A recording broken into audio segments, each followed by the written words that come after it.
नमो नमः। अपठित लघु अनुच्छेदों की श्रृंखला में यह 6वां अनुच्छेद है। भारतस्य उत्तरे हिमालयः नाम गिरिः अस्ति। भारतस्य भारत के उत्तरे उत्तर में उत्तर दिशा में हिमालयः नाम हिमालय नाम का गिरिः अस्ति पर्वत है। भारत के उत्तर में हिमालय नाम का पर्वत है।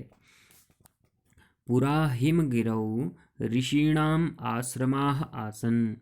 पूरा प्राचीन काल में हिमगिरौ हिमगिरी में ऋषीणाम ऋषियों के आश्रमाः आसन आश्रम थे। आसन अर्थात थे। तो प्राचीन काल में हिमगिरी में जो हिमालय पर्वत है उसमें ऋषीणाम ऋषियों के आश्रम थे। प्राचीन काल में हिमगिरी में हिमालय पर्वत में ऋषियों के आश्रम थे। एकस्मिन् आश्रमे एकः मुनिः अवसत्। एकस्मिन् आश्रमे एक आश्रम में एकः मुनिः एक मुनि अवसत् रहते थे। सः आश्रमस्य कुलपतिः आसीत्। वह आश्रम के सह अर्थात वह आश्रमस्य आश्रम के कुलपति कुलपति आसीत् अर्थात थे। वह आश्रम के कुलपति थे। तत्र अनेके शिष्याः अपि अवसन्। तत्र वहाँ पर अनेके शिष्याः अनेक शिष्य अपि अर्थात भी अवसन् रहते थे। वहाँ पर अनेक शिष्य भी रहते थे। ते मुनिम अनमन। ते वे मुनिम मुनि को अनमन नमस्कार करते थे प्रणाम करते थे। ते मुनेः विद्याम अपठन्। ते वे या उन्होंने वे मुनेः मुनि से विद्याम अपठन् विद्या पढ़े अर्थात उनके द्वारा मुनि से विद्या पढ़ी गई विद्या प्राप्त की गई। ते मुनिना सह भ्रमणाय अगच्छन्। ते अर्थात वे मुनिना सह मुनि के साथ भ्रमणाय अगच्छन् भ्रमण के लिए गए। वे मुनि के साथ भ्रमण के लिए गए। ते मुनये पुष्पाणि फलानि च आनयन्। ते वे उनके द्वारा मुनये मुनि के लिए पुष्पाणि फलानि च पुष्प और फल आनयन लाए गए वे लाते थे। वे मुनि के लिए पुष्प और फल लाते थे। मुनिः स्नेहेन तेभ्यः शिक्षाम अयच्छत्। मुनिः मुनि स्नेहेन स्नेह से प्रेम से तेभ्यः उनको शिक्षाम अयच्छत् मुनि के द्वारा प्रेम से उनको शिक्षा दी गई। अब प्रश्न है एक पदेन उत्तरम लिखत। पहला प्रश्न है एक पद में उत्तर लिखने वाला। आश्रमस्य कुलपतिः कः आसीत्। तो आश्रमस्य आश्रम के कुलपति कुलपति कः आसीत् कौन थे। तो यहाँ पर कह के स्थान पर आपने एक पद में उत्तर देना है। तो आश्रमस्य आश्रम के कुलपति कुलपति कौन थे। आश्रमस्य आश्रम के कुलपति कौन थे। तो आश्रम के कुलपति कहा है यहाँ पर सह आश्रमस्य कुलपति आसीत्। वह आश्रम के कुलपति थे। कौन थे। एकस्मिन् आश्रमे एकः मुनिः अवसत्। मुनि रहते थे। एक आश्रम में एक मुनि रहते थे। सह सह कौन वह मुनि। तो सह किसके लिए आया है मुनि के लिए। सह अर्थात मुनि ही आश्रमस्य कुलपति आसीत्। मुनि आश्रम के कुलपति थे। तो इसका उत्तर हो जाएगा आश्रमस्य कुलपति कहा आसीत्। आश्रमस्य कुलपति मुनि आसीत्। तो एक पद में आपको उत्तर लिखना है मुनि। दूसरा प्रश्न है मुनि केभ्यः शिक्षाम अयच्छत्। मुनि केभ्यः प्रश्नवाचक यहाँ पर है शब्द। मुनि केभ्यः किन के लिए या किन को शिक्षाम अयच्छत् मुनि के द्वारा किन को शिक्षा दी गई। तो यहाँ पर केभ्यः मुनि ने किसे शिक्षा दी।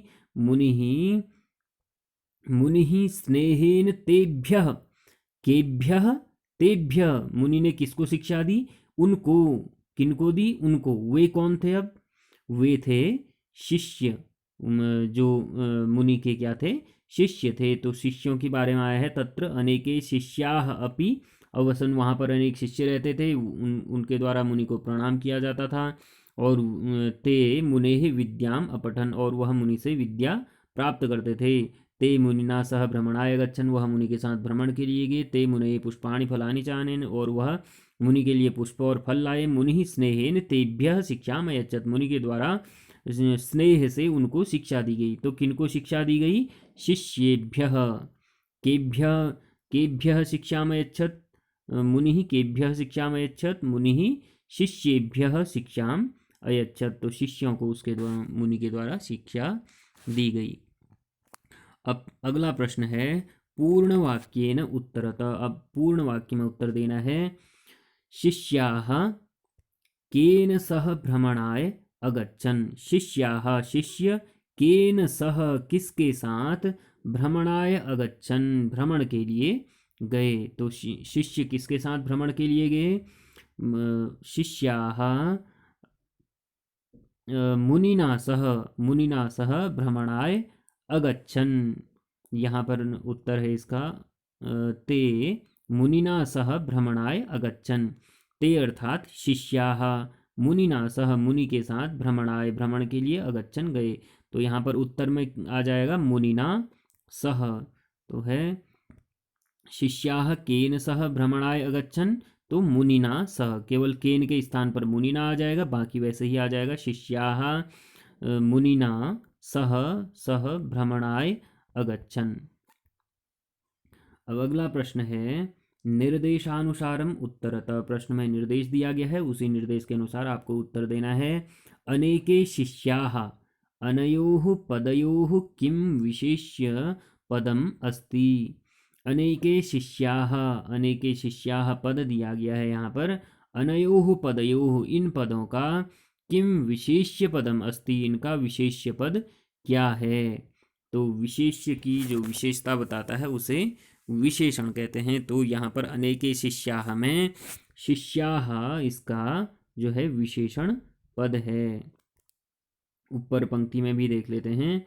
अनेके शिष्याः यहाँ पर आया है, अनेके शिष्याः इसका विशेषण पद बना है, बताना है। तो यहाँ पर शिष्याः इसका विशेषण पद है। अंतिम प्रश्न है अयच्छत् इति क्रियापदस्य कर्तृपदम किम अस्ति? अयच्छत् जो यह क्रियापद है, इसका, इस क्रियापद का कर्तापद बताना है हमें।